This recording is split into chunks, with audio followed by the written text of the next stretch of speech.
Life has a way of showing you who is in charge, and my name is Bella. I would have delightedly told you about my marriage to Willie not so long ago, exuding the happiness of a newlywed. I firmly felt that it was the appropriate decision for me to leave my position at Ventic Tech in order to concentrate on our marriage. Love should be worth more than money, after all. Despite its distinctive atmosphere, Ventic Tech has more rules than a rigid system. One strict restriction was especially troublesome for couples, and it immediately brought Willie and I into the public eye when we were married. Gary, our boss, wasted no time. He delivered an ultimatum with the utmost seriousness, setting us up as though we were competitors on a corny game show. That evening, our discussion could have rivaled a high-stakes reality TV episode. In hindsight, love might have clouded my judgment. I caved and resigned the following day, giving up a promising career in tech to focus on domestic life. If only I had the foresight I have now. But then again, isn't it the irony of life? Fast forward to today, and I find myself cleaning up cereal spills because Willie, ever the soon-to-be promoted, can't seem to aim into his breakfast bowl. Didn't your mother teach you better? I shout toward the other room, though my words seem to vanish into the walls. His reply comes tight and defensive, as if my question was an arrow aimed at him. I let it go. It wasn't worth the argument. Once upon a time, we could tease each other without care, but now every conversation feels like navigating a minefield. Hours later, Willie is absorbed by the TV on the couch, and I'm left assessing the remnants of what our relationship has become. Are we going to talk, or are you planning a lifelong commitment to that couch? His indifference was palpable, as he didn't even glance my way. About what? He replied. I counted to 12, hoping for patience. About us, about where this mess is heading, I pushed on. He merely shrugged, a gesture that filled the room with a heavy silence while the TV babbled on in the background. That was when it struck me. Our relationship, once solid like a house of glass, now lay in shambles, hit by an unseen force. All we had built seemed to go up in smoke, and neither of us knew how to quench the flames. It's strange how quickly life can flip. One day you're planning a future together, and the next, discussing the simplest matters feels as volatile as a battlefield. I lingered, observing him.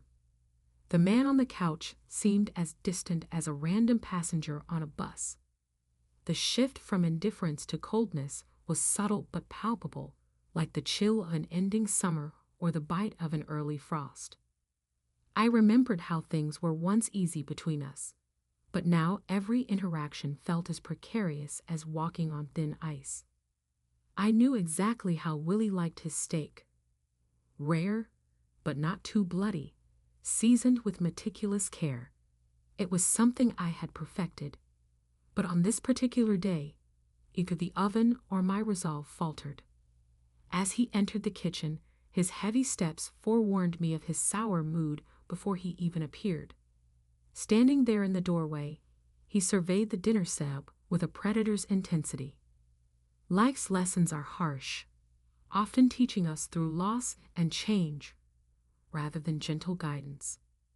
As I stood in the kitchen, thinking about the ease of our past and the tension of our present, I couldn't help but reflect on how swiftly and silently the fabric of a shared life can unravel. Willie tore at the steak with his bare hands, disregarding the utensils beside his plate.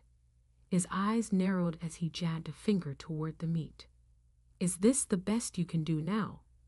He growled, his voice gritty like coarse sandpaper. I tread carefully in my response, aware of the tension simmering in the air. It's slightly cooler than usual, Willie, I explained, referring to the steak's temperature. Not what? he interrupted sharply, his glare intensifying. I pressed my lips together, holding back the thoughts racing through my mind, knowing that speaking up would only escalate things. "Look, Bella," he continued, his tone dropping to a menacing whisper reminiscent of a predator lurking in the shadows. "When I say I want my steak hot, I expect to feel the life fading from it as I cut in. This," he tapped the steak dismissively with his fork, echoing a judge's gavel. "This is already dead and gone."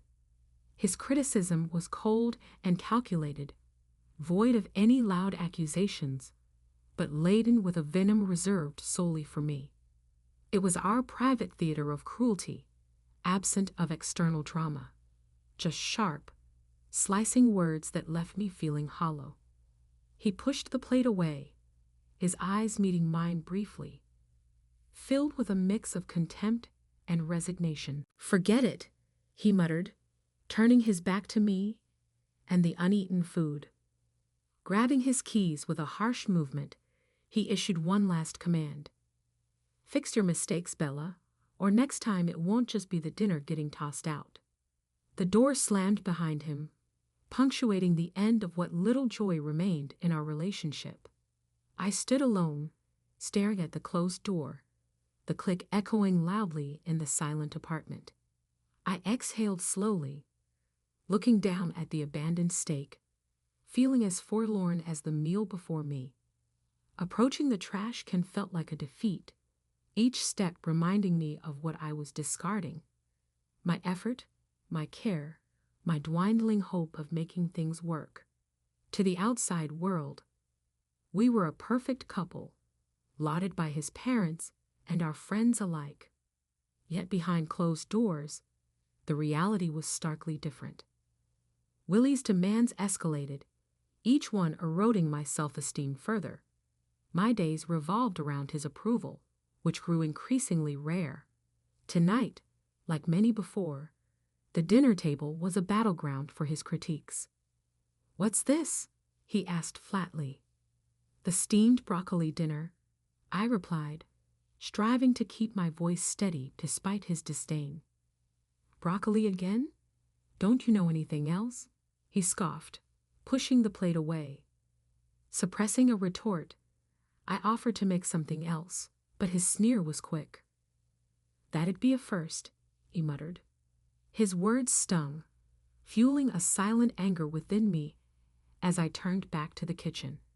His gaze followed, critical and unyielding. "Where are you going?" he barked. When I moved to start anew, I said I'd make you something else. I responded, a hint of defiance surfacing despite my fear. Willie rose abruptly, the chair scraping loudly against the floor. "Sit down. Let's not pretend you have other plans. Your world revolves around me," he snapped. His words were a harsh reminder, a verbal leash yanking me back into reality.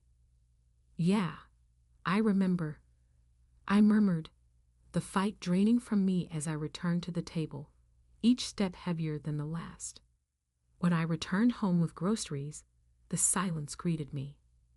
Not a sorry, not a thank you, just a heavy, settling silence. Willie was seated, an air of disapproval hanging about him. As the evening wore on, suddenly he declared, "This house is a mess."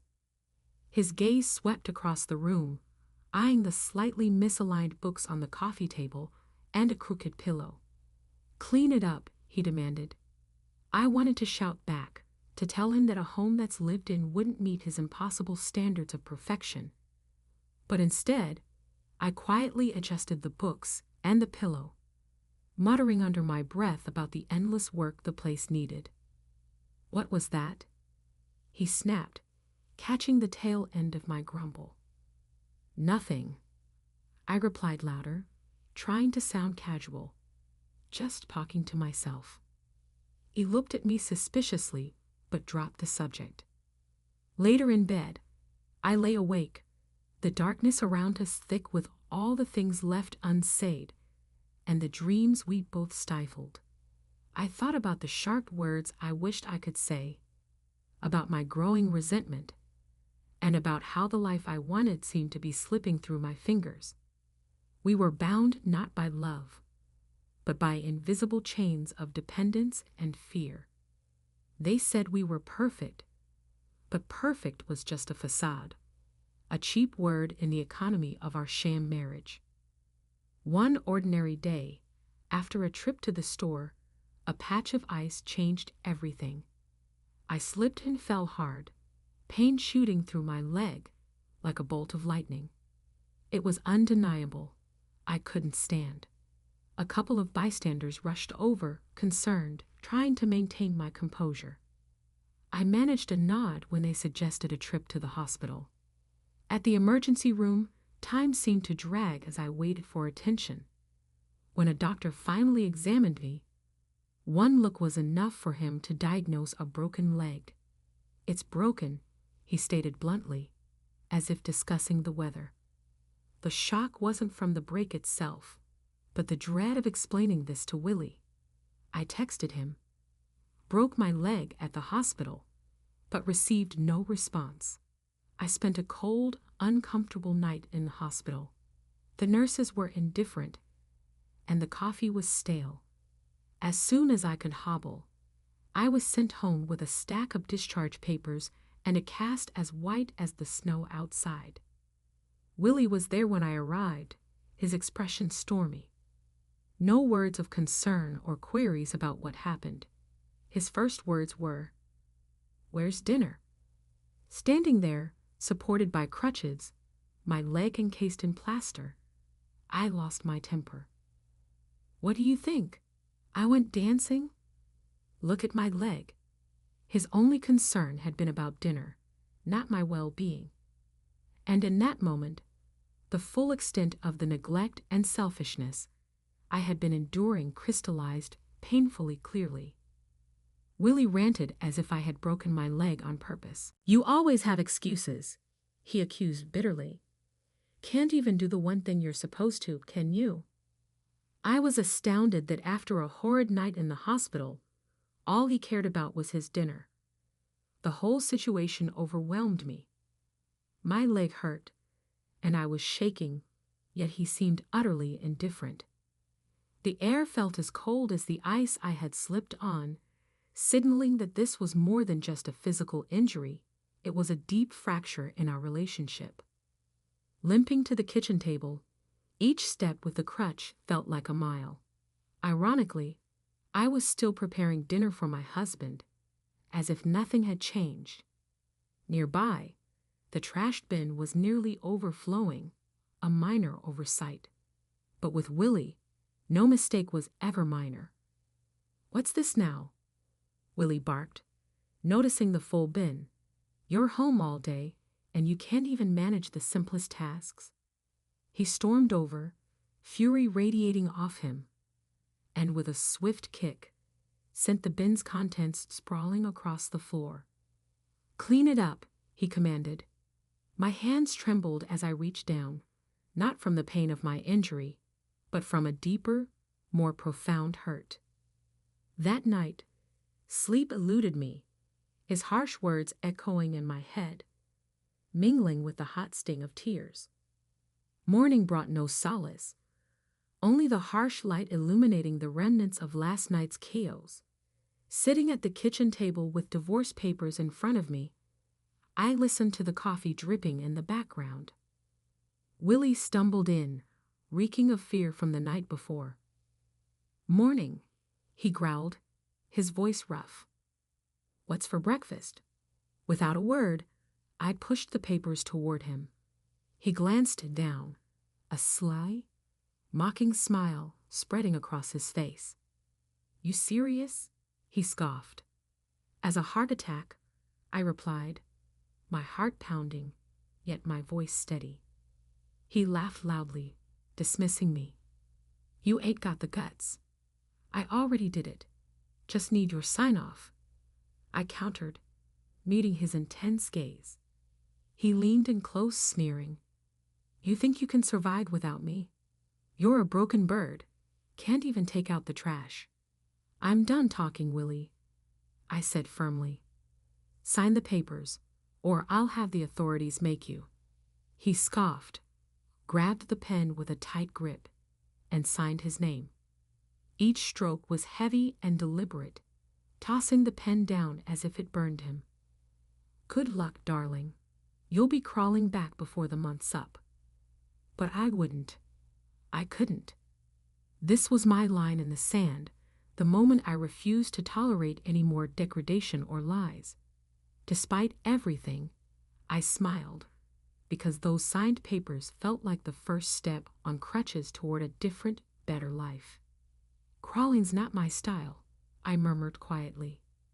The next morning, I woke to an eerie silence, a stark contrast to the inner turmoil I felt, knowing everything was about to change. Over coffee, Willie mentioned casually that we needed to finalize the property split and that he already had a lawyer in mind, a reputed hotshot from the city near Ventic Tech. You coming with me? He stated more than asked, as if my agreement was given. Despite my current state, with my legs still healing and my choices seeming limited, I realized this was just the beginning of another long road. I nodded silently as Willie helped me into the car, carefully propping up my cast. Everything seemed normal as we headed down the highway, the city skyline shrinking into the distance like a cluster of miniature buildings. Suddenly, he pulled over. The wheel might need air, he mumbled, stepping out to check. Reluctantly, I got out too, leaning heavily on the car for support. He pretended to fuss around the tires for a moment, then, without warning, jumped back into the driver's seat, hit the gas, and sped off. I'd barely had time to react. Stranded in the middle of nowhere, I watched his car disappear down the highway, the sound of the engine fading into silence. Shocked and disbelieving, I pulled out my phone and hit record, calling him in desperation. His response was smug and cold. "Come back," I yelled, but he just laughed, a harsh, mocking sound, and hinted that this was what I deserved for seeking a divorce. Then the line went dead. The harsh reality hit me as I stood there, the taillights of his car becoming a blurred speck in the distance. Alone, miles from civilization, the winter chill began to seep into my bones, a cruel reminder of my sudden abandonment. Cars passed by, drivers oblivious to my plight, their indifference stinging as sharply as the cold. As time dragged on, a Jeep truck rattled to a stop beside me. Behind the wheel was Gary, my former boss, the last person I expected to see. The car's heater blasted warm air, reviving my chilled body. Gary's concern was evident as he glanced over at me. "You look like crap, Bella," he said gruffly, yet kindly. "Why the hell didn't you call someone?" Shrugging, I felt the enormity of my predicament weigh down on me. "Thought I could handle it," I muttered, my voice a mere whisper. "He left you on the side of the road with a broken leg." Gary's voice rose, a mix of incredulity and anger. "That Willie is a damn coward." I nodded, wrapping my arms around myself as I recalled the icy wind and the biting cold. "Yeah, I guess he is," I agreed. We drove to Ventic Tech, and Gary helped me up to the 5th floor of the building. The familiar sounds of the workplace were both jarring and comforting, reminding me of the life I once knew. Inside his office, Gary handed me a steaming mug of coffee, which I clutched gratefully, letting the warmth seep into my hands. "Thanks, Gary," I said after taking a tentative sip. The coffee was strong, just the way I liked it, a stark contrast to the bitter cold I had endured outside. Gary paced back and forth, his movements reflecting his agitation. Can't believe that bastard, he muttered under his breath, still struggling to comprehend Willie's callousness. After steering the conversation away from Willie, Gary and I settled into a comfortable silence, the only sound being the gentle ticking of the clock on the wall. We had a history of working together, a shared rhythm of understanding each other's moods that made the silence feel natural rather than strained. Eventually, Gary stopped his restless pacing and faced me directly, his demeanor shifting from agitation to a serious tone. "What are you going to do now, Bella?" he asked, the playful edge completely gone from his voice. "I don't know," I admitted, the uncertainty of my situation weighing heavily on me. Gary's expression softened, knowing, deep down, I had already made up my mind. "I'll think about it," I repeated, allowing a smile to spread across my face. Gary grunted in response, a sound that conveyed both understanding and a touch of impatience. Having a purpose, a place to be, and the support of someone who believed in me was more than I could have hoped for given the day's events. It was an unexpected turn, but perhaps it was exactly the kind of change I needed. Later, the tension was palpable as Willie approached the boss's office. The thud of his boots echoed more hesitantly today, as if he sensed the impending storm. He pushed the door open. It creaked loudly, heralding his arrival to what was once his domain. There I stood, leaning against the desk, arms folded, waiting. "Willie, come in. Shut the door behind you," the boss commanded, his voice ironclad and unwavering. Willie saw me, and his face turned pale, though he quickly composed himself. "What's this about?" he grumbled, his voice edgy, like a cornered animal ready to lash out. The boss gestured towards a chair, but Willie didn't sit. He crossed his arms, mimicking my posture, but with defiance, where mine held determination. "Willie," the boss began, fixing him with a steely gaze that could pierce through armor, "I always thought of you as a sharp man. But what you've done, that's the sharpest kind of foolishness." Willie shot a glance at me, a mix of fear and anger flashing in his eyes. "So she's been yapping, has she? What lies she been selling?" "No lies needed, mate," I said calmly, my voice as steady as a heartbeat. "Just played him the greatest hits of your ugly symphony. You've been recorded, clear as day." The boss reached into his desk, pulled out a recording device, and slid it across the table. "Care to listen for nostalgia?" he offered. Willie's face turned the color of ash. "You can't do this. You can't fire me over." "Over what, Willie?" "Over terrorizing your wife, my employee." "Oh, I can, and I am," the boss interjected, his voice cold as steel. Willie's eyes darted between us, searching desperately for any sign of weakness, any crack in our united front. There wasn't a hint of weakness in our stance. "I'll take you to court," Willie spat, his voice dripping with desperation. "That's funny," I responded with a cold laugh, "because that's exactly where we're going. The only difference is, I've got a mountain of evidence, and you've got nothing but lies and empty threats." The boss stood abruptly, his chair screeching across the floor like a battle cry. "Get out of my office, and get out of our lives. You're finished here." With those final words, Willie's fate was decisively sealed. In the courtroom, the evidence against him was overwhelming, heavier than his furious denials. The judge wasted no time hammering the gavel down, like the final nail in the coffin of our marriage.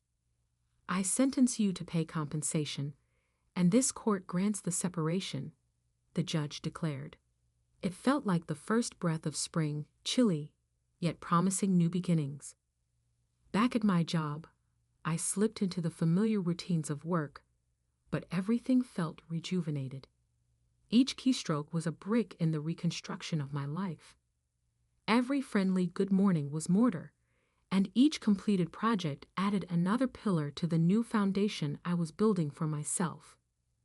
Bella, my colleague Harold said, breaking into my thoughts, must feel weird, huh? Getting everything back. I swiveled in my chair to face him. Weird doesn't begin to cover it, Harold. It feels like I've come back from the dead. Harold chuckled, his laughter warm and hearty. Zombie Bella, back for revenge, huh? I smiled. That kind of thing. I'm not taking any shit from anyone this time, though. Harold nodded and agreed, saying, That's the spirit. No more misses. No matter what, you know that we've all got your back here. I nodded, experiencing the office's true coziness. The camaraderie, a common fortification against any storm that might come our way, was more important than the warmth. I was prepared to enjoy this new chapter to the fullest because it was more than simply a new beginning. It was a life that I had regained.